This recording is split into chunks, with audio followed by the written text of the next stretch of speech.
കപ്പ അടിക്കുവൻ എന്ന് വെച്ച് കഴിഞ്ഞാൽ ജാസ്മിനേലും മുൻപന്തിയിൽ എപ്പോഴും ജിന്റെ തന്നെയാ. അതെ, കപ്പ അടിക്കണം. ഫോണിക്കൂടെ ബന്ധപ്പെട്ട ഒരു കേസാണ്. അപ്പൊ വന്ന കല്യാണം കഴിക്കാം എന്ന് പറഞ്ഞിട്ടുണ്ടായിരുന്നു. എങ്ങനെ പരിചയപ്പെട്ടിട്ടുണ്ടാവും ഇവർ രണ്ടുപേരും? മാട്രിമോണിയില് കല്യാണത്തിന്റെ മാട്രിമോണിയില് കയറിയ സമയം. കല്യാണം. അപ്പം അമേരിക്കൻ ചേച്ചി സെപ്റ്റംബറിൽ വന്നില്ലെങ്കിൽ കയ്യിന്ന് പോവുക എല്ലാ കാര്യവും വേഗം വന്നോളൂ. അതൊരു വൾണറബിൾ നിമിഷമായിരുന്നു ആ ഒരു ഡിവോഴ്സ് വരുന്ന സമയത്ത് എന്ന് പറഞ്ഞു. തല്ലിപ്പിരിഞ്ഞുള്ള പരിപാടി രണ്ടുപേർക്കും പൂർണ്ണ സമ്മതത്തോടു കൂടിയാണ് ഒഴിവാക്കുന്നത്. രണ്ടുപേരും അവരല്ലാണ്ട് വേറെ തല്ലിട്ട് പിരിഞ്ഞാക്കുന്നതല്ല. ആ സമയത്ത് ഒരു മനസ്സിന് ഒരുപാട് വിഷമം ഉണ്ടായിരുന്നു. ബന്ധം പിരിയെന്ന് പറയുമ്പോ ഒരു വിഷമം ഉണ്ടല്ലോ. അവര് ലവ് മാരേജ് ആയിരുന്നു. ലവ് മാരേജ് ആയിരുന്നു. നാട്ടുകാരെന്ന് പറഞ്ഞാൽ ജിൻഡോന് ജീവനാ. ഇവിടെ ജിൻഡോ എന്ന് പറഞ്ഞിട്ടുണ്ടെങ്കിൽ എല്ലാവരും ഒരു ആളാണ്. ഈ അടുത്താണ് ഈ മദർ തെരേസ ഒരു അവാർഡ് കിട്ടിയായിരുന്നു, തിരുവനന്തപുരത്തായിരുന്നു. അപ്പൊ ഈ മദർ തെരേസ അവാർഡ് കിട്ടണമെങ്കിൽ അത്രയ്ക്കും നല്ലൊരു മനുഷ്യനെ അവർ തെരഞ്ഞെടുക്കുള്ളൂ. ഒരുപാട് കഷ്ടപ്പെട്ടിട്ടുണ്ട്, ഒത്തിരി.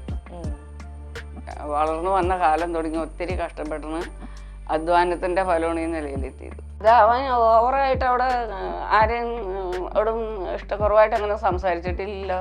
പിന്നെ അവര് വെറുതെ പറഞ്ഞിട്ടുണ്ടാക്കുന്നതാ കുറെയൊക്കെ. നമ്മൾ ഇങ്ങനത്തെ വേർഡ്സ് യൂസ് ചെയ്യുമ്പോൾ അല്ലെങ്കിൽ പെൺകുട്ടികളുടെ അടുത്ത് ഇങ്ങനെ പറയുമ്പോൾ എന്നൊക്കെ ഉള്ളത് അതൊരു നെഗറ്റീവ് ഇമ്പാക്ട് തന്നെ ആയിട്ട് തോന്നിയിട്ടില്ലേ? അവന് കളിയുടെ ഭാഗമാണല്ലോ. അവൻ ഒറ്റയ്ക്ക് നിന്ന് കളിക്കുന്ന ആളാണ്. അപ്പൊ ആ കളിയുടെ ഭാഗമായിട്ടുള്ള പറച്ചിലേ പറഞ്ഞിട്ടുള്ളൂ.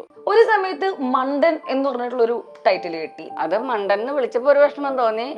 പിന്നെ 2 ദിവസം അവിടെ ഇരുന്ന് ഇങ്ങനെ കൂടുതലായിട്ടൊന്നും സംസാരിക്കുകയും പ്രതികരിക്കുകയും ചെയ്യാതെ ഇരുന്നപ്പോ എല്ലാവരും കരുതി ഇവൻ ഒരു മണ്ടനാണോന്ന്. പക്ഷെ അവനിതെല്ലാം കണ്ട് മനസ്സിലാക്കായിരുന്നു. ഹാർവിയോറ, the exclusive collection of adenium plants. ഇനി നിങ്ങളുടെ വീടിന്റെ അകത്തളങ്ങളിൽ ഹാർവിയോറ അഡീനിയം പ്ലാന്റ്സ് പുഷ്പിച്ചു നിൽക്കും. വെബ്സൈറ്റ് വഴി ഓർഡർ ചെയ്ത് കഴിഞ്ഞാൽ ഇന്ത്യയിൽ എവിടെയും ഫ്രഷ് ആയി ഞങ്ങൾ അഡീനിയം പ്ലാന്റ് നിങ്ങളുടെ വീട്ടിൽ എത്തിച്ചു തരും. കൂടുതൽ വിവരങ്ങൾക്കായി ഹാർവിയോറ വെബ്സൈറ്റ് സന്ദർശിക്കുക.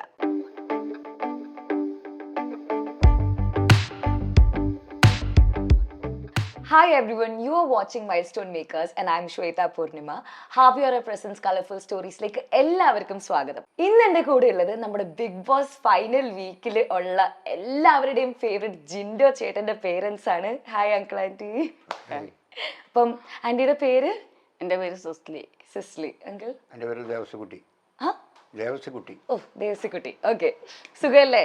സുഖം. സന്തോഷമായിട്ട് ഇരിക്കുകയാണ് അപ്പൊ എല്ലാവരും അല്ലേ? സന്തോഷമാണ്. അപ്പം ആദ്യം ഞാൻ ചോദിക്കാൻ പോകുന്നത്, എങ്ങനെയുണ്ട് ഇപ്പൊ ജിൻഡോ ചേട്ടന്റെ പരിപാടിയൊക്കെ ടി വിയിൽ കാണുമ്പോ? നല്ല രീതിയിൽ പോകുന്നുണ്ട്, നല്ല രീതിയിൽ കളിക്കുന്നുണ്ട്. അങ്ങനെ വോട്ടിലും എല്ലാത്തിലും മുൻപന്തിയിൽ നിൽക്കുന്നുണ്ട് ആള്. അതെ അല്ലെ? കപ്പടിക്കുമെന്ന് പ്രതീക്ഷിക്കുന്നു. അപ്പൊ അങ്കിളെല്ലാം നോക്കാറുണ്ടോ? വോട്ട് കയറിയോ? എങ്ങനെയാണ് ചേട്ടന്റെ പെർഫോമൻസ്? ഞങ്ങൾക്ക് രണ്ടുപേർക്ക് ആ പണി മാത്രമേ ഉള്ളൂ, വേറെ പണിയൊന്നുമില്ല. രാവിലെ തൊട്ടപ്പം ഇരുന്ന് കാണുകയാണോ എല്ലാരും? ഞാൻ ഒരു മണിക്കൂർ ഇടയിട്ട് വെച്ച് നോക്കും, വോട്ട് നോക്കും. ഓക്കെ, അപ്പം ചേട്ടനാണെങ്കിലും ഉള്ളിന്ന് രണ്ടുപേരെയും ഇടക്കിടക്ക് തിരക്കുന്നുണ്ടല്ലേ? ഓക്കെ, അപ്പം നമുക്ക് ആദ്യം തൊട്ട് തുടങ്ങാം ചേട്ടന്റെ ഈ ഒരു ജേർണി. ഞാൻ ചേട്ടൻ പോണേന് ഒരു ഫ്യൂ വീക്സ് ബാക്ക് ചേട്ടന്റെ ഇന്റർവ്യൂ എടുത്തിട്ടുണ്ടായിരുന്നു ജിൻഡോ ചേട്ടന്റെ. അപ്പൊ അന്ന് ഇങ്ങനെ പറഞ്ഞായിരുന്നു നിങ്ങൾ ഒരുപാട് ഹെൽപ്പ് ചെയ്തിരുന്നു, ചെറുപ്പം തൊട്ട് ഒരു ഡിഫിക്കൾട്ട് ആയിട്ടുള്ള ഒരു ചൈൽഡ്ഹുഡ് ആയിരുന്നു എന്നൊക്കെ. അപ്പൊ എങ്ങനെയാണ് അപ്പൊ ചേട്ടൻ ബിഗ് ബോസിലേക്ക് വന്നത്? അതായത് കഴിഞ്ഞ കൊല്ലം തൊട്ട് പ്ലാൻ ഇട്ടതാ. അപ്പൊ കഴിഞ്ഞ കൊല്ലം അത് പറ്റിയില്ല. അപ്പൊ അതുകൊണ്ട് ഞങ്ങൾ പറയാറുണ്ട് ബിഗ് ബോസിലേക്ക് കൊല്ലം എന്തായാലും ഞാൻ കയറും എന്ന് പറഞ്ഞത്. അപ്പൊ കയറിയപ്പോ ഞങ്ങൾക്ക് സന്തോഷമായി. ഭയങ്കര എയിം വെച്ചിട്ടാണ് ഇതിന് ഫുള്ള് ചെയ്തുകൊണ്ടിരുന്നത് അല്ലേ? ആന്റിയുടെ അടുത്തും പറയാറുണ്ടായിരുന്നു അതിന് എങ്ങനെയെങ്കിലും കയറി പറ്റണം എന്നുള്ളത്? ഇത് വളരെയധികം ഒരു ആഗ്രഹമായിരുന്നു, ബിഗ് ബോസിൽ കയറണമെന്നൊരു വലിയ പ്രതീക്ഷയായിരുന്നു. ഈ സമയം അതിനൊരു അവസരം കിട്ടി. അതിന് ഒരുപാട് ദൈവത്തോടും ചാനലുകാരോടും ബിഗ് ബോസിനോടും മോഹൻലാലിനോടും എല്ലാവരോടും വളരെയധികം നന്ദി പറയാണ്. അവസരം കിട്ടിയായിരുന്നു. എല്ലാരും വോട്ടൊക്കെ ചെയ്ത് ഇപ്പൊ ഫൈനൽ വരെ. നാട്ടുകാരെന്ന് പറഞ്ഞാൽ ജിൻഡോന് ജീവനാ. എവിടെ നോക്കിയപ്പോ നിങ്ങൾ പോണ കാണാം ഫ്ലക്സ് ഒക്കെ ഇരിപ്പുണ്ട് ഈ കവലക്ക്. അതെ അതെ, ഞങ്ങൾ കണ്ടിരുന്നു വരുന്നത്. അപ്പൊ അങ്ങനെയാണ് ഇവിടെ ജിൻഡോ എന്ന് പറഞ്ഞിട്ടുണ്ടെങ്കിൽ എല്ലാവരും ഒരു ആളാണ്. നാട്ടുകാരെല്ലാവരും ഒറ്റക്കെട്ടായിട്ട് വോട്ട് ചെയ്യുന്നുണ്ട് അവന്. ഓക്കെ, അപ്പം ചേട്ടൻ അന്ന് എൻ്റെ അടുത്ത് പറഞ്ഞു 4ാം ക്ലാസ് തൊട്ട് കരാട്ടെയൊക്കെ പഠിക്കാൻ നിങ്ങൾ വിട്ടിരുന്നു. പിന്നെ സ്കൂളിൽ പഠിക്കുമ്പോൾ ഓരോരോ കുഞ്ഞു കുഞ്ഞു സാധനങ്ങളൊക്കെ വിറ്റ് ഉപ്പിലിട്ടിട്ടൊക്കെ വിൽക്കും. അപ്പം അത് കഴിഞ്ഞ് പതുക്കെ ഓരോ കോച്ചിങ്ങും കാര്യങ്ങളൊക്കെ ചെയ്തു അല്ലേ? അപ്പൊ ആ ഒരു വഴിയാണ് കാണിച്ചു തന്നത്. പിന്നെ നമുക്ക് ആ ഒരു സെയിം ഹാർഡ് വർക്ക് തന്നെയാണ് ബിഗ് ബോസിൽ നമ്മൾ കാണുന്നത്. അങ്ങനെ തന്നെയാണോ വീട്ടിലും? അതെ, നല്ല രീതിയിലാണ് പോണേ. ചെറുപ്പം മുതൽ അവനൊരു ബിസിനസ്സിനോടൊക്കെ ഒരു താല്പര്യമുള്ള ആളായിരുന്നു. കുഞ്ഞിപ്രായം മുതൽ ഇങ്ങനെ ചെറുതായിട്ട് ഇങ്ങനെ എന്തെങ്കിലുമൊക്കെ ചെയ്ത് ബിസിനസ് പോലെ ചെയ്ത് മുന്നോട്ട് പോകാൻ ഭയങ്കര ആഗ്രഹമായിരുന്നു. അതെല്ലേ. പിന്നെ ജിമ്മ്, കരാറ്റ എല്ലാം അങ്ങനെയായി നല്ല രീതിയിൽ പോണു. അതെ, ഓക്കെ. അപ്പം ബിഗ് ബോസിലേക്ക് പോണതിന് മുന്നേ അങ്കിളിനോട് ആന്റിയുടെ അടുത്ത് ഇതിനെ പറ്റി സംസാരിച്ചപ്പോൾ നിങ്ങൾ എന്തെങ്കിലും ഉപദേശം കൊടുത്തായിരുന്നു? മോനെ ഇങ്ങനെ ചെയ്യണം, അങ്ങനെയൊക്കെ ചെയ്യണം എന്നൊക്കെ? പോണമെന്ന് പറഞ്ഞപ്പോൾ ഞാൻ പറഞ്ഞു, പൊക്കോ, നല്ല കാര്യമാണ്, മോൻ പോയി ജയിച്ചു പോവാ. പിന്നെ ആരോടും കൂടുതലായി ഇങ്ങനെ ഒച്ചപ്പാടുണ്ടാക്കിയ പ്രശ്നങ്ങളൊന്നും ഉണ്ടാക്കരുത്, അടിയോട് അടി ഒക്കെ ആയിട്ട് അങ്ങനെ തർക്കം അങ്ങനെയൊന്നും കൂടുതലായിട്ട് ഉണ്ടാക്കരുത്. അത് കേട്ടതുപോലെ തോന്നുന്നുണ്ടോ? മൊത്തം അടിയായിരുന്നു. നല്ല രീതിയിൽ കളിച്ച് ഒറ്റയ്ക്ക് നിന്ന് കളിച്ച് നല്ല രീതിയിൽ വന്നാൽ മതി എന്ന് പറഞ്ഞു. നമ്മൾ ഈ കാണുമ്പോൾ ഒരു ടെൻഷനായി പോരിടുന്നുള്ള എപ്പോൾ നോക്കിയാലും. അപ്പം ഞങ്ങൾ അവിടെ ചെന്ന കാരണം നമുക്ക് മനസ്സിലായി കളിക്കുന്ന സമയത്ത് അങ്ങനെ ഒരു പോരിടലുള്ളൂ. അതൊക്കെ കഴിയുമ്പോൾ അവർ ജോലിയായിട്ട് നടക്കണം അതിൻ്റെ അകത്തൊക്കെ. അതെ അല്ലേ. ഓക്കെ. അപ്പം ഓരോ ചില എപ്പിസോഡ്സ് കഴിഞ്ഞപ്പോൾ അല്ലെങ്കിൽ തുടക്കത്തിലൊക്കെ അമ്മയുടെ അടുത്ത് ഒരുപാട് കമ്മ്യൂണിക്കേറ്റ് ചെയ്യുന്നത് പോലെ തോന്നിയായിരുന്നു ക്യാമറയിലൂടെ. അമ്മയുടെ പേര് പറഞ്ഞ് കരയുന്നു. അപ്പം അമ്മ മോനാണോ എപ്പോഴും? അത് എന്ത് കാര്യം ഉണ്ടെങ്കിലും അവൻ എന്നോട് പറയും. ചെറുപ്പം മുതൽ അങ്ങനെയാ, എല്ലാം പറയുക എടുക്കുകയൊക്കെ ചെയ്യും, പറയാണ്ട് ഒന്നും ചെയ്യില്ല. അങ്ങനെയായിരുന്നു. കുഞ്ഞിപ്രായം മുതൽ അവൻ എല്ലാത്തിനും വലിയ സപ്പോർട്ടായിരുന്നു. ഏത് മക്കൾക്കും അമ്മയാണല്ലോ പ്രധാനം, അത് എന്നിട്ട് അച്ഛനുള്ളൂ. ഓക്കെ. അപ്പം ആന്റി അവിടെ പോയിട്ട് അന്ന് പറഞ്ഞു എന്താ പറയാ, നല്ലോണം പ്രാർത്ഥിച്ച് ഒക്കെ ചെയ്യാ എന്ന്. അപ്പൊ ആന്റി അപ്പൊ അങ്ങനെ പ്രാർത്ഥനക്കാരിയാണോ? ഞാൻ എപ്പോഴും നിരന്തരം ദൈവത്തോട് പ്രാർത്ഥിക്കുന്ന ആളാണ്. ചെറുപ്പം 3 കുഞ്ഞുങ്ങൾ കഷ്ടപ്പെട്ട് വളർന്ന സമയത്തും ഓരോ സമയത്തും ഓരോ പണിയെടുക്കുന്ന സമയത്തും ദൈവമേ ദൈവമേ എന്ന് രക്ഷപ്പെടണേന്ന് ദൈവത്തോട് നിരന്തരം പ്രാർത്ഥിച്ച് ആണ് ഒരു ജോലി ചെയ്യുമ്പോഴും പ്രാർത്ഥനയിൽ ഒരു കുറവുണ്ടായില്ല എനിക്ക്. ജിൻഡോ ചേട്ടനാണെങ്കിലും ഓരോ ജയിച്ചു കഴിയുമ്പോഴൊക്കെ പ്രാർത്ഥിക്കുക അങ്ങനെയൊക്കെ പിന്നെ പ്രാർത്ഥന വേണമല്ലോ. ഈ അടുത്താണ് ഈ മദർ തെരേസ ഒരു അവാർഡ് കിട്ടിയായിരുന്നു. തിരുവനന്തപുരത്തായിരുന്നു, ഞങ്ങളൊക്കെ പോയിട്ടുണ്ടായിരുന്നു. അപ്പൊ ഈ മദർ തെരേസ അവാർഡ് കിട്ടണമെങ്കിൽ അത്രയ്ക്കും നല്ലൊരു മനുഷ്യനെ അവർ തെരഞ്ഞെടുക്കുള്ളൂ. അപ്പം നാട്ടുകാരെ സപ്പോർട്ട് ചെയ്യുന്നത് ഒരു സംഭവം ആളെ തന്നെയാണ് എന്തായാലും അല്ലേ. അപ്പം ഇപ്പം എന്തായാലും ഫൈനൽ വരെയൊക്കെ എത്തി. ചിലപ്പം നമുക്ക് 50 ലക്ഷം കിട്ടിയേക്കാം അല്ലെ. ഈ ഒരു 50 ലക്ഷം കിട്ടിക്കഴിഞ്ഞിട്ടുണ്ടെങ്കിൽ ആന്റിയും അങ്കിളും എന്തായിരിക്കും ഒരു ഫാമിലി എന്ന നിലയിൽ ചോദിക്കാൻ ആവശ്യപ്പെടാൻ പോകുന്നത്? അതായത് ഞങ്ങൾക്ക് അവരോട് ഒന്നും ആവശ്യപ്പെടാനില്ല. കാരണം എല്ലാം ഞങ്ങൾക്ക് അവൻ നൽകും. എന്ത് വേണേലും ഞങ്ങൾ ചോദിക്കുന്നത് തരും. പിന്നെ ആളോട് പ്രത്യേകമായിട്ടൊന്നും ചെയ്യണമെന്ന് ആഗ്രഹമില്ല. പിന്നെ വീടിൻ്റെ പണിയൊക്കെ ചെറുതൊക്കെ ചെയ്യാനൊക്കെ ഉണ്ട്. ഇതിന് മതിൽ കെട്ടണം, അങ്ങനെ കുറേ പണികളൊക്കെ ഉണ്ട്. കാശ് കിട്ടാണെങ്കിൽ അതിനൊരു ഐഡിയ ഉണ്ടാവുമല്ലോ. ആന്റി എന്ത് പറയും? കാശ് കിട്ടാണെങ്കിൽ ഇത്രക്കൊക്കെ പോരാളികളൊക്കെ തീർക്കാം, എൻ്റെ വീടിൻ്റെ ഒക്കെ തീർക്കാം. പിന്നെ അവനെന്തെങ്കിലും സാധ്യതകൾ അവൻ മുന്നിൽ കണ്ടിട്ടുണ്ടാവൂലോ. വരും, എൻ്റെ രണ്ടാമത്തെ മകനും വരും എന്ന് പറഞ്ഞാണ്. 4 ദിവസം ലീവ് എടുത്തവർ വരും എന്ന് പറഞ്ഞിട്ടാ പോയത്. കപ്പ് കിട്ടി കഴിഞ്ഞാൽ കിട്ടിയ ഭാഗ്യം. അപ്പൊ വീട്ടിൽ ആക്ച്വലി ആരൊക്കെയാണ് ഉള്ളത്? എനിക്ക് 3 പെങ്ങന്മാരാ. അത് 2 പേരും മരിച്ചു, ഒരാൾ നിലവിലുണ്ട്. പിന്നെ ആണായിട്ട് ഞാൻ ഒരാൾ മാത്രമേ ഉള്ളൂ. ആന്റി ഇവിടെ ഈ വീട്ടില് നിങ്ങളുടെ ഫാമിലി? ഇവരുടെ ഫാമിലി 7 മക്കളാണ് അവര്. 5 പെണ്ണ് 2 ആണ്. ജിൻഡോ ചേട്ടന് എത്ര അനിയനും? ജിൻഡോ ചേട്ടന് ഒരനിയനും ഒരനിയത്തിയുണ്ട്. ഞങ്ങള് 3 മക്കളാ ഇവിടെ ഉള്ളത്. അപ്പൊ അവരും മൊത്തം സപ്പോർട്ടൊക്കെ തന്നെയാണോ? അവര് സപ്പോർട്ടാണ്. അവർക്ക് 2 ആൾക്കും മാറണമെന്ന് ആഗ്രഹമുണ്ട്. മോളിലെങ്കിൽ തന്നെ കാനഡയിൽ നിന്ന് വരണം. കാനഡയിലാണ്? അവര് പോയിട്ട് ഒരുപാട് കാലമായില്ല. അതെ അല്ലേ. അപ്പൊ കൊച്ചങ്ങളെയും കൊണ്ട് വരാൻ ബുദ്ധിമുട്ടും, പിള്ളേര് പഠിക്കാല്ലേ. എങ്കിലും 15 ദിവസത്തെ ലീവ് കിട്ടുകയാണെങ്കിൽ വരണമെന്ന് ആഗ്രഹം ഉണ്ടായി. അവരൊരു കുടുംബമായിട്ട് 3 മക്കളും ജോണി അങ്ങനെ അവിടെ താമസിക്കുന്നത്. Okay okay. അപ്പോൾ ഓരോ വീഡിയോസ് കണ്ടപ്പോഴും പിന്നെ ഇന്റർവ്യൂസ് നിങ്ങളുടെ കണ്ടപ്പോഴൊക്കെ ഇങ്ങനെ മനസ്സിലായി ചേട്ടൻ ഒരുപാട് കഷ്ടപ്പെട്ടാണ് അവരെ ആണെങ്കിൽ പോലും കല്യാണം കഴിപ്പിച്ച് വിട്ടിട്ടുണ്ടായിരുന്നത്. ആൻഡ് കുറച്ച് ഡിഫിക്കൽട്ടി ഒക്കെ ഉണ്ടായിരുന്നു എന്നും ഓൾറെഡി നമ്മുടെ അടുത്ത് പറഞ്ഞായിരുന്നു. എത്രത്തോളം കഷ്ടപ്പെട്ടിട്ടുണ്ട് ജിൻഡോ ചേട്ടൻ ഈ ഒരു നിലയിൽ എത്താൻ വേണ്ടിയിട്ട്? ഒരുപാട് കഷ്ടപ്പെട്ടിട്ടുണ്ട്, ഒത്തിരി. വളർന്നു വന്ന കാലം തുടങ്ങി ഒത്തിരി കഷ്ടപ്പെട്ടാണ് അധ്വാനത്തിന്റെ ഫലമാണ് ഈ നിലയിലെത്തിയത്. എന്തൊക്കെയായിരുന്നു മെയിൻലി വന്ന അടികളൊക്കെ? ഇപ്പം ബോഡി ക്രാഫ്റ്റിന്റെ തുടങ്ങാനാണെങ്കിലും പിന്നെ അതിന് മുന്നേ ഹോട്ടലിൽ ജോലി ചെയ്തിട്ടുണ്ടെന്ന് പറഞ്ഞു. അങ്ങനെയൊക്കെ ബുദ്ധിമുട്ടുകൾ വന്ന് പറയുമ്പം ആൻറ്റിക്ക് വിഷമമായി ഹെൽപ്പൊക്കെ ചെയ്യാറുണ്ടായിരുന്നു. ഹെൽപ്പൊക്കെ ചെയ്യാറുണ്ട്. അങ്കിൾ എങ്ങനെയായിരുന്നു അതിനെ നോക്കി കണ്ടത്? ഞാൻ അവന് എന്ത് തൊഴിൽ ചെയ്താലും അതിന് ദോഷമൊന്നും പറയില്ല. കാരണം അവൻ ചെറുപ്പം തൊട്ടേ അങ്ങനെയായിരുന്നു. ഹാർഡ് വർക്കിംഗ് ആയിരുന്നു. എല്ലാ ചെറുപ്പം സ്കൂളിൽ പഠിക്കുന്ന സമയത്തായാലും പുള്ളി എന്തെങ്കിലുമൊക്കെ ചാമ്പയ്ക്ക് അങ്ങനെ സാധനങ്ങളൊക്കെ വിൽക്കും. അപ്പം ഞങ്ങളൊരു പ്രോത്സാഹനം കൊടുക്കും. അത് വെച്ച് പുള്ളിയാണ് നേടി. പിന്നെ ലാസ്റ്റ് കരാട്ട പഠിച്ച് ഇവിടെ മാഷായിട്ട് വർക്ക് ചെയ്തു.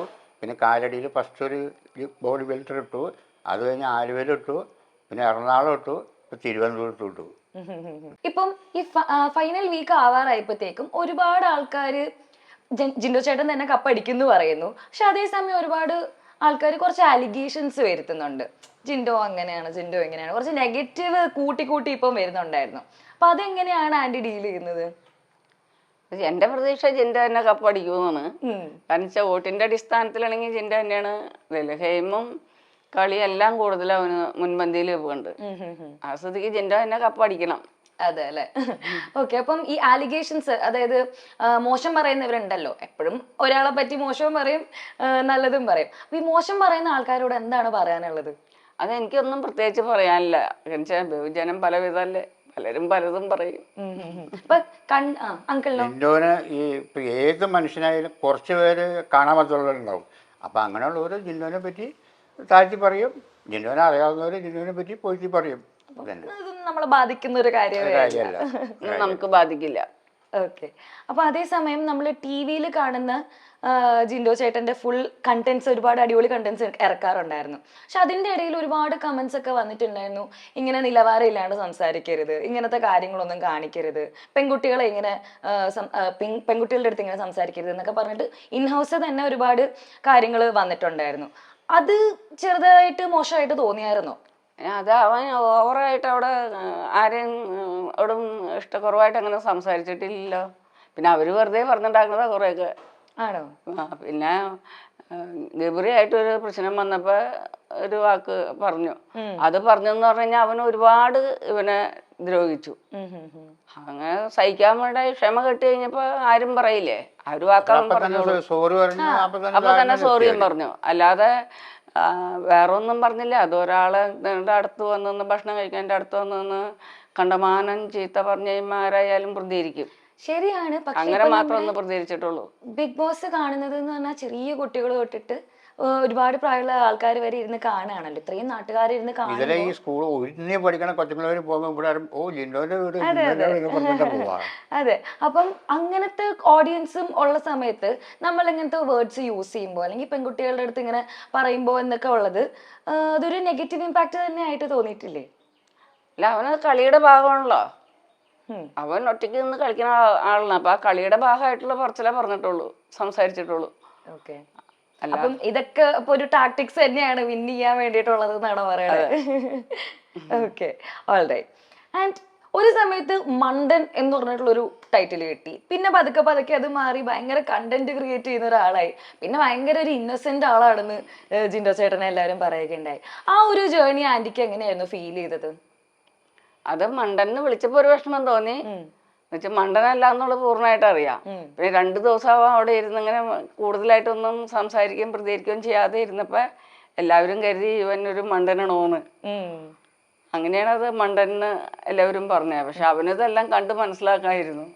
എന്നിട്ട് തുടക്കം വെക്കാന്ന് പിന്നെ അങ്ങ് വെച്ചടി ഓരോരോ സംഭവങ്ങൾ ക്രിയേറ്റ് ചെയ്ത് പോവായിരുന്നു അല്ലേ? ഇപ്പൊ സന്തോഷമുണ്ടോ അങ്കിളിന്? എന്തായാലും അതൊക്കെ മാറി മൊത്തം ഫാൻസ് ആണല്ലോ. വളരെ സന്തോഷമല്ലേ? സന്തോഷമാണ്. എപ്പോഴും ജിൻഡോ ജാസ്മിൻ ഉള്ളപ്പോ അവിടെ പോരായിട്ട് നിക്കണേ. അതെ. അപ്പൊ അതിൽ ആർക്കും ഒരാൾക്ക് എന്തായാലും കപ്പ് കിട്ടൂലോ, അത് ഉറപ്പാണ്. ജിൻഡോനിപ്പോ കപ്പ് കിട്ടിയില്ലെങ്കിൽ ഇപ്പൊ ഈ ലോകം മുഴുവൻ അറിയണ ഒരാളാണല്ലോ. സന്തോഷമുള്ളൂ. അപ്പൊ ജാസ്മിൻ ആണോ അപ്പൊ ഒരു എനിമി എന്ന് പറയാനുള്ളത്? കപ്പ് അടിക്കും അവൻ. എന്ന് വെച്ച് കഴിഞ്ഞാൽ ജാസ്മിനേലും മുൻപന്തിയിൽ എപ്പോഴും ജിൻഡോ തന്നെയാ. അതെ, കപ്പ് അടിക്കണം. വേറെ ജാസ്മിൻ അല്ലാതെ വേറെ ആരാണ് ഒരു എനിമി എന്ന് നമുക്ക് പറയാനുള്ളത് ആ സെയിം ലെവലില്? ഓ ഇവനെ പേടിക്കണം എന്ന് പറയാൻ ആരുമില്ല. കളിയില് എല്ലാവരും ഒരേപോലെ അല്ലേ. അവരവരുടെ കഴിവനുസരിച്ച് അവരവർ മത്സരിക്കും. അവരവർ കപ്പ് നേടണമെന്ന് എല്ലാവരും ആഗ്രഹിക്കും. അതാണ് അവിടെ നടക്കുന്നത്, അല്ലാണ്ട് വേറെ ഒന്നുമല്ല. അത് പറഞ്ഞപ്പോഴാണ് ചേട്ടൻ എന്തൊക്കെ കഴിവുകളാണ് അപ്പൊ അവിടെ പുറത്തിറക്കിക്കൊണ്ടിരിക്കുന്നത്. ഫുൾ ഡാൻസും പാട്ടും ഒക്കെ. അത് കണ്ടായിരുന്നോ അപ്പൊ ആ ഒരു എപ്പിസോഡ്? കണ്ടിരുന്നു അല്ലെ? അപ്സര ചേച്ചിയായിട്ട് ചെയ്തിരുന്ന ആ ഡാൻസ് ഒക്കെ. ചേട്ടൻ പണ്ടേ ഡാൻസ് ഒക്കെ പഠിച്ചിട്ടുണ്ടായിരുന്നോ? ഡാൻസ് ഒക്കെ കളിക്കുന്ന ആളാണ്. അപ്പൊ അതൊക്കെ കുറച്ച് ഡാൻസ് ഒക്കെ ചെയ്യും. ഡാൻസ് ഒക്കെ ചെയ്യും.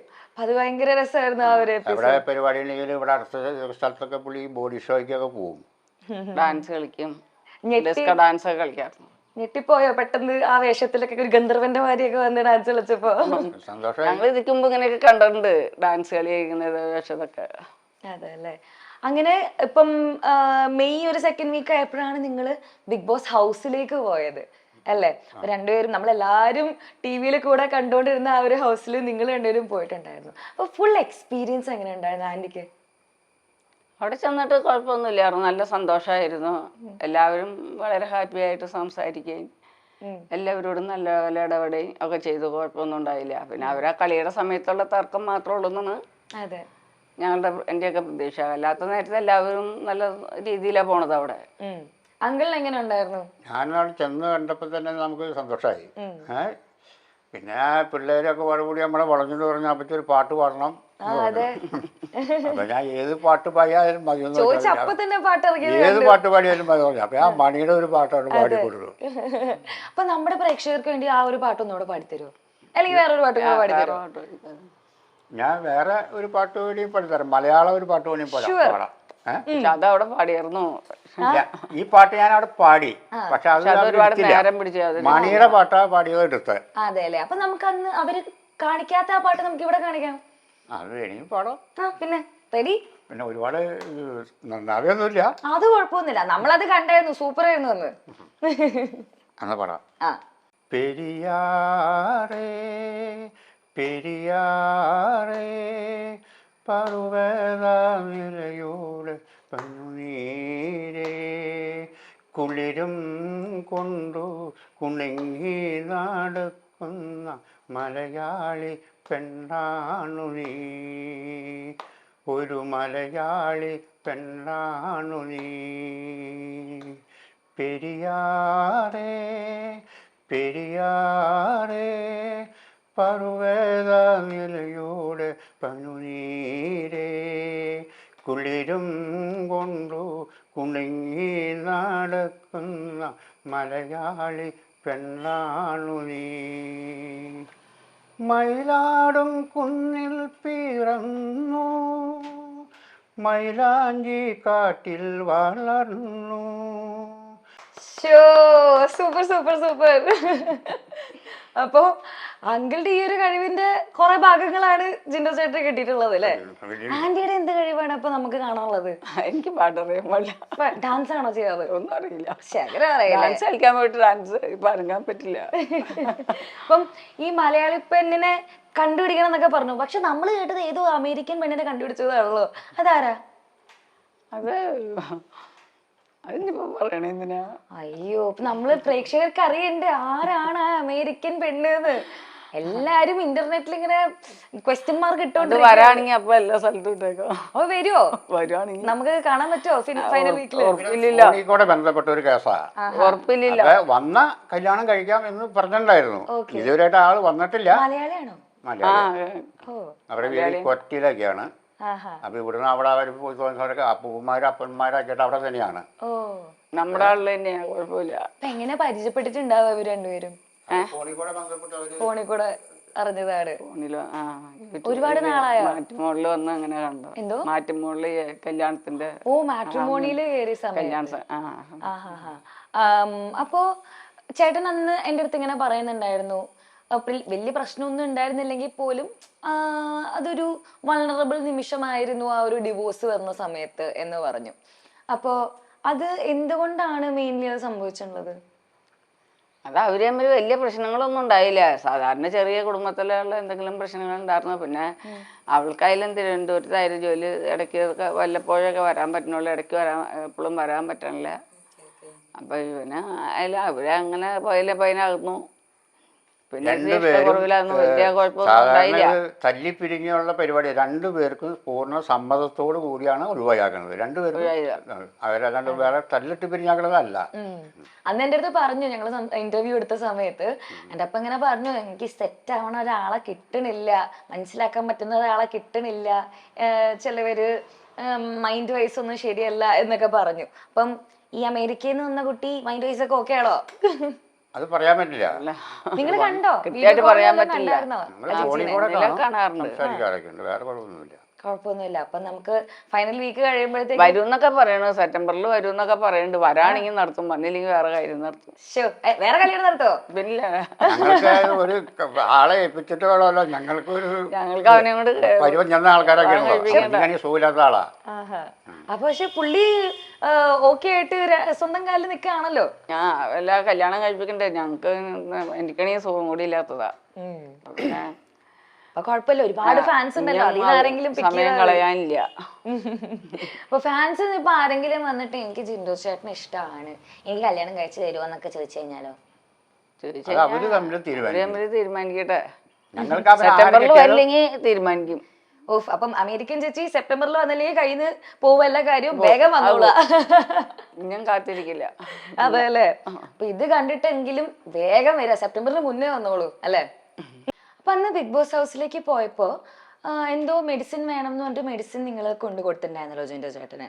അപ്പം ആൾക്കാർ പിന്നെ അത് പറഞ്ഞു, എന്ത് മെഡിസിൻ ആണത്, എന്തിനാണത് വേണം എന്ന് പറഞ്ഞത് എന്നൊക്കെ പറഞ്ഞിട്ട് കുറച്ച് കാര്യങ്ങൾ ഇങ്ങനെ ഉന്നയിച്ചായിരുന്നു. എന്താണത് സംഭവം? അത് ബി കോംപ്ലക്സ് ഗുളിക കൊണ്ടുപോയേ.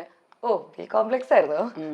പായല് തൊരി പോണേനും ഇതൊക്കെ ആയിട്ട് കൊണ്ട് ചെല്ലാൻ പറഞ്ഞ് ബി കോംപ്ലക്സ് ഗുളിക കൊണ്ടുപോയേ. ബി കോംപ്ലക്സ് ആയിരുന്നു, അതിനാണോ അപ്പൊ ഇത്രയും പ്രശ്നമായിക്കൊണ്ടിരുന്നത് പുറത്തെ ആൾക്കാര്?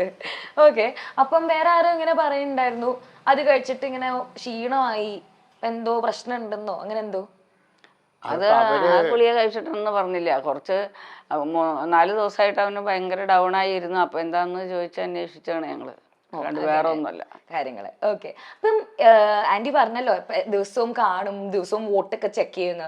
ഇപ്പൊ ഇന്ന് നോക്കിയപ്പോ ആരാണ് ഇപ്പൊ മുൻപന്തിയിലുള്ളത്? ഇപ്പൊ മുൻപന്തിയിൽ ജിൻഡോ തന്നെയാ. ജിൻഡോ തന്നെയാണ്. അതിന്റെ തൊട്ട് താഴെ അപ്പൊ കണ്ടപ്പോ അർജുനായിരുന്നു. സമയം പറഞ്ഞോളൂ. അതെ. പിന്നെ ഉള്ളത് ജാസ്മിനും. ഇത്രയും ദിവസം ജാസ്മിൻ ആയിരുന്നു തോന്നുന്നു അല്ലേ? അവരങ്ങനെ അങ്ങോട്ടും ഇങ്ങോട്ടും കേറി ഇറങ്ങി വരാറുണ്ട്. ലാസ്റ്റ് ആവുമ്പോ ചിലപ്പോ ജാസ്മിനാവും രണ്ടാമത്, ഒന്നും പറയാൻ പറ്റില്ല, അങ്ങനെയാണ് വരാറ്.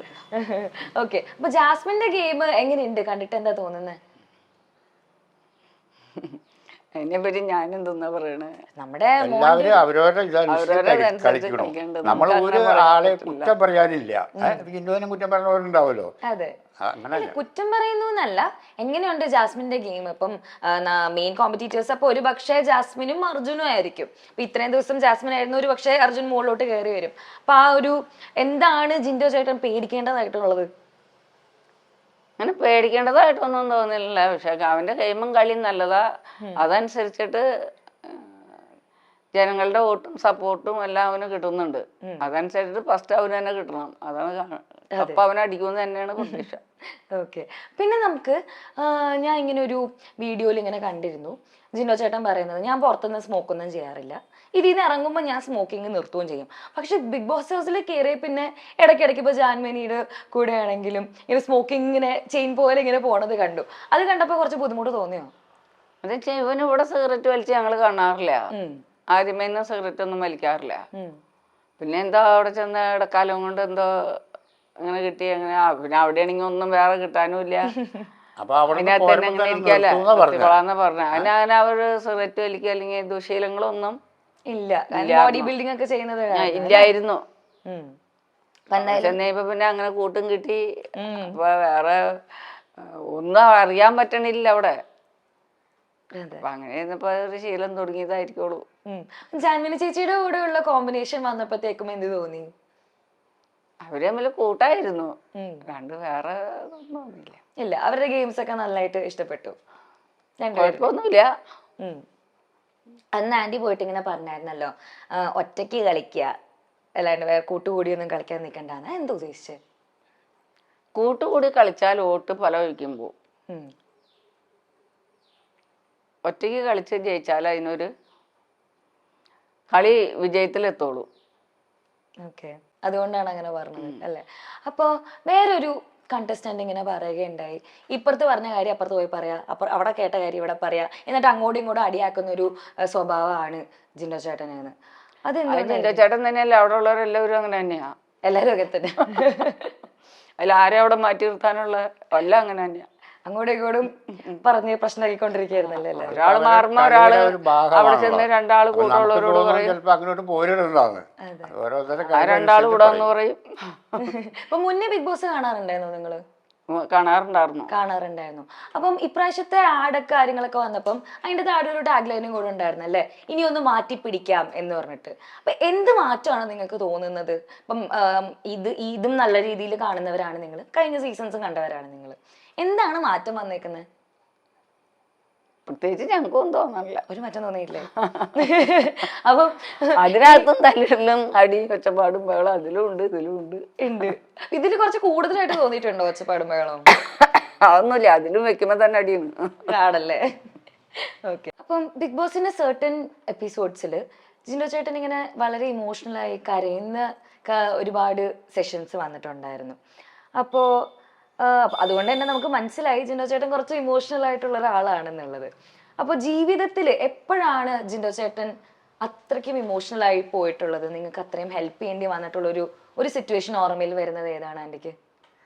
അവന് ഒരുപാട് ഇങ്ങനെ ബുദ്ധിമുട്ടുകളും കഷ്ടപ്പാടുകളൊക്കെ കണ്ട് ഞങ്ങളും സപ്പോർട്ട് ചെയ്തിട്ടുണ്ട്. അവന് വളർന്നു വരാൻ വേണ്ടി ഒത്തിരി കഷ്ടപ്പെട്ടിട്ടുണ്ട്. കുടുംബത്തിന് വേണ്ടി അധ്വാനിക്കുകയും കഷ്ടപ്പെടുകയും ഇതൊക്കെ ചെയ്ത്, പിന്നെ ജിമ്മ് കരാറ്റ പഠിച്ചു, ജിംനാസ്റ്റിക് എടുത്തു, ഇതിനിടയ്ക്ക് മാർബിളിന്റെ വർക്ക് നടത്തി. അതിൽ നിന്നും വർക്ക് നടത്തിയപ്പോഴും ഒരുപാട് ഇങ്ങനെ കഷ്ടപ്പെട്ട് വാടകയ്ക്ക് സാധനങ്ങളൊക്കെ എടുത്തൊക്കെ ആയിട്ടാണ് കഷ്ടപ്പെട്ട് നടത്തിയത്. അത് കഴിഞ്ഞ് തന്നെ സ്വന്തമായിട്ട് സാധനങ്ങളൊക്കെ മേടിച്ച് കുറേ വർക്കൊക്കെ നടത്തി കുറച്ച് ആള്. അത് കഴിഞ്ഞ് തന്നെ അവിടെ നിന്നാണ് ജിമ്മിടാൻ തുടങ്ങിയത്. അങ്ങനെ ശരിക്കും അധ്വാനത്തിൽ നിന്ന് മാത്രമാണ് അവൻ രക്ഷപ്പെട്ട് പോന്നേക്കണത്.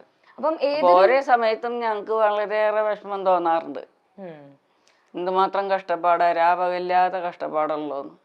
ഓക്കെ. അപ്പൊ ചേട്ടന്റെ ഭാഗത്തു നിന്ന് അങ്ങനെ ഇമോഷണൽ ആയി പൊട്ടിക്കരഞ്ഞിട്ടുള്ള ഒരു സിറ്റുവേഷൻ എപ്പോഴേലും വന്നിട്ടുണ്ടായിരുന്നോ? ഇപ്പം ഡിവോഴ്സിന് പോലത്തെ എന്തെങ്കിലും ഒരു സിറ്റുവേഷൻ? ആ സമയത്ത് ഒരു മനസ്സിന് ഒരുപാട് വിഷമം ഉണ്ടായിരുന്നു. ഒരു ബന്ധം പിരിയെന്ന് പറയുമ്പോ ഒരു വിഷമം ഉണ്ടല്ലോ, ആ ഒരു വിഷമം അവന്റെ മനസ്സിൽ ശരിക്കും ഉണ്ടായിരുന്നു. പിരിയേണ്ടി വന്നല്ലോ എന്നുള്ള. അവര് ലവ് മാരേജ് ആയിരുന്നോ? ലവ് മാരേജ് ആയിരുന്നു. Okay okay okay. അപ്പം അന്നാണ് അപ്പൊ ഏറ്റവും കൂടുതൽ കരഞ്ഞ് ആന്റി കണ്ടിട്ടുള്ളത്? അല്ലാതെ ബാക്കി എല്ലാ കാര്യത്തിലും എനിക്ക് സുഖമില്ലാണ്ടായപ്പോഴും അവന് ഭയങ്കര വിഷമായിരുന്നു, സങ്കടപ്പെടുകയും ഭയങ്കരമായിട്ട് കരയുകയൊക്കെ ചെയ്തിട്ടുള്ളത്, വിഷമിച്ചു. അമ്മ അങ്ങനെ ഇരിക്കുന്നു. അതല്ല, 90% ലെൻസ് പോയിരിക്കുക. അപ്പോൾ തിരുവനന്തപുരം ഹോസ്പിറ്റലാണ് ചികിത്സിക്കുന്നത്. എല്ലാ മാസത്തിലും പോവും. അതിൻ്റെ കാശൊക്കെ കംപ്ലീറ്റ് ജിൻഡോയൊക്കെയാണ് തരുന്നത്. കാശ് മുടക്കാൻ ഒരു ഇതില്ല. അപ്പം അങ്കിൾ ആണെങ്കിലും ചേട്ടന് ആ ഒരു സിറ്റുവേഷനിൽ അപ്പം തന്നെയാണ് കണ്ടിട്ടുള്ളത്. എനിക്കിപ്പോൾ എന്താ വെച്ചിട്ടുണ്ടെങ്കിൽ ഞാൻ ഈ മാർബിളിൻ്റെ വർക്ക് തന്നെ ഞാൻ കൊണ്ടു കൊടുക്കുന്നുണ്ട്. അപ്പം ഇവർക്ക് ഇങ്ങനെ സുഖമില്ലാണ്ടായ പിന്നെ അടുത്ത് വല്ലയിടത്തൊക്കെ പോവുള്ളൂ. അങ്ങനെ പോയപ്പോഴാണ് ഇപ്പോൾ ഈ കാലിന് പരിക്ക് പറ്റിയത്. എനിക്ക് ഇപ്പൊ പറ്റിയെന്ന് പറഞ്ഞതല്ലേ? ഇപ്പൊ ഓക്കെ ആയോ? അങ്ങനെ ആയി വരുന്നുള്ളൂ. ഓക്കെ. അപ്പം ബിഗ് ബോസിൽ ചില സമയങ്ങളിൽ ചേട്ടൻ നല്ല രീതിയിൽ പ്രതികരിക്കുന്നതായിട്ട്, ആൾക്കാരെ അറ്റാക്ക് ചെയ്യുന്നതായിട്ട് നമുക്ക് കാണാം. അറ്റ് ദ സെയിം ടൈം ചില കാര്യങ്ങളിൽ ഇതൊന്നും ഒഴിഞ്ഞു മാറി നിൽക്കാറുണ്ട്. അതെന്താ സംഭവം? അത് അത്യാവശ്യമായ സമയത്ത് പ്രതികരിക്കുന്നിടത്ത് അവൻ എവിടെയായാലും പ്രതികരിക്കും, തിരിച്ച് പറയേണ്ട കൂട്ടം പറയും. ഒഴിഞ്ഞു മാറി പോരേണ്ട സാഹചര്യമാണ്, അത് വേണ്ടാന്ന് കരുതിയ പിന്നോട്ട് മാറുകയും ചെയ്യും. അപ്പൊ അങ്ങനെ തന്നെയാണോ റിയൽ ലൈഫിലും? ഓക്കെ. മദേഴ്സ് ഡേയുടെ അന്ന് ഒരു ബ്യൂട്ടിഫുൾ ഇമോഷണൽ ലെറ്റർ, ഒരു കത്ത് അമ്മയ്ക്ക് വേണ്ടി എഴുതുകയുണ്ടായി. എനിക്ക് സങ്കടം വന്നു. ടിവിയിലാണ് കണ്ടതല്ലേ? അത് വളരെ സങ്കടം വന്നു. അവൻ കരയണോ, ഞാനും ഇവിടെ ഇരുന്ന് കരഞ്ഞു. അതിൽ ഏറ്റവും കൂടുതൽ ടച്ച് ചെയ്ത ഏത് കാര്യമാണ് ആന്റിക്ക്? എനിക്ക് സുഖമില്ലാത്ത കാര്യവും വിഷമിക്കേണ്ട, രണ്ടാളോട് സന്തോഷത്തോടെ ഇരിക്കണം എന്നൊക്കെ പറഞ്ഞപ്പോ വളരെയേറെ സങ്കടം തോന്നി. അതെ അല്ലേ? ഈ ഒരു സെഷൻ അങ്കിളുടെ ഒരു ചെറിയ 4 വരി പാട്ടോടെ നമുക്ക് വൈൻഡ് അപ്പ് ചെയ്യാം. ഓക്കെ. നമ്മൾ പാട്ട് 2 വരി പാടിക്കണം, അതൊരു നല്ല രീതിയിൽ പാടണമല്ലോ. എന്നാ അന്ന് പാടിയ പാട്ട് മൊത്തം പാടണ്ട, 2 വരി പാടി മതി. താഴമ്പു മണമുള്ള തണുപ്പുള്ള രാത്രിയിൽ തനിച്ചിരുന്നുറങ്ങുന്ന ചെറുപ്പക്കാരി, പൂമുഖക്കിളിവാതിൽ അടയ്ക്കില്ല, കാമിനി നിന്നെ ഞാൻ ഉറക്കില്ല, താഴമ്പു മണമുള്ള തണുപ്പുള്ള രാത്രിയിൽ തനിച്ചിരുന്നുറങ്ങുന്ന ചെറുപ്പക്കാരി. ഓ സൂപ്പർ സൂപ്പർ സൂപ്പർ. അപ്പൊ നമ്മൾ ഈ ഒരു പാട്ടോട് കൂടി നമ്മുടെ സെഷൻ വൈൻഡപ്പ് ചെയ്യാണ്. ജിൻഡോ ചേട്ടന് എല്ലാവരും സപ്പോർട്ട് ചെയ്യുക. ഇവർ വിചാരിക്കുന്ന പോലെ, നമ്മൾ വിചാരിക്കുന്ന പോലെ തന്നെ ചേട്ടൻ കപ്പടിക്കട്ടെ. Okay, thank you. Thank U.